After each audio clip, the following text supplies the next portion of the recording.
ಮಾಜಿ CM H D. Kumaraswamy ಅವರು ಪ್ರಜ್ವಲ್ ರೇವಣ್ಣ ಅವರು ಎಲ್ಲೇ ಇದ್ರೂ ಕೂಡ ಬರಬೇಕು, ಬಂದು ತನಿಖೆಯನ್ನ ಎದುರಿಸಬೇಕು ಅಂತ ಕರೆ ಕೊಟ್ಟಿದ್ರು.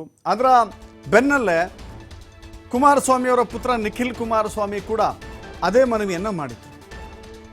ಅದಾದ ಬಳಿಕ ಎಚ್.ಡಿ. ದೇವೇಗೌಡರು ಖುದ್ದಾಗಿ ನಿನ್ನೆ ಅಷ್ಟೇ ನೇರವಾಗಿ ಪ್ರಜ್ವಲ್ ಬರಲೇಬೇಕು ಅಂತ ಹೇಳಿ ಒಂದು ಎಚ್ಚರಿಕೆಯ ಸಂದೇಶವನ್ನ ದೇವೇಗೌಡರು ರವಾನೆ ಮಾಡಿದ್ದಾರೆ.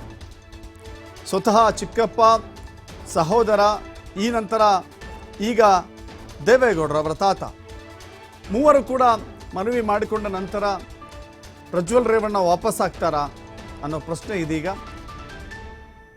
ಹುಟ್ಟುತ್ತಾ ಇದೆ.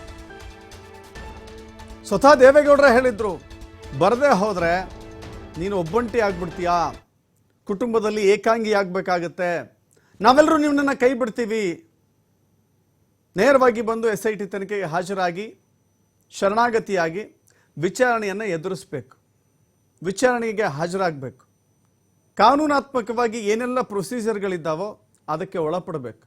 ಇಲ್ಲವಾದರೆ ಇಡೀ ಕುಟುಂಬದಲ್ಲಿ ಪ್ರಜ್ವಲ್ ಒಬ್ಬಂಟಿ ಆಗಬೇಕಾಗತ್ತೆ ಎನ್ನುವ ಎಚ್ಚರಿಕೆಯನ್ನು ಖುದ್ದು ದೇವೇಗೌಡರೇ ಕೊಟ್ಟಿದ್ರು. ಹೀಗಾಗಿ ಇವತ್ತು ಬರಬಹುದು ಅಥವಾ ನಾಳೆ ಬರಬಹುದು ಎನ್ನುವ ರೀತಿಯಲ್ಲಿ ಅವರ ಕುಟುಂಬ ಕಾಯ್ತಾ ಇದೆ. ಪ್ರಜ್ವಲ್ ರೇವಣ್ಣ ಅವರ ತಾತ ಮಾಡಿರುವಂಥ ಮನವಿಗೆ ಒಪ್ಪಿ ದೇಶಕ್ಕೆ ಆಗಮಿಸ್ತಾರಾ, SIT ಮುಂದೆ ತನಿಖೆಗೆ ಸಹಕರಿಸ್ತಾರಾ, ಇವೆಲ್ಲ ಪ್ರಶ್ನೆ ಈಗ ಮೂಡ್ತಾ ಇದೆ.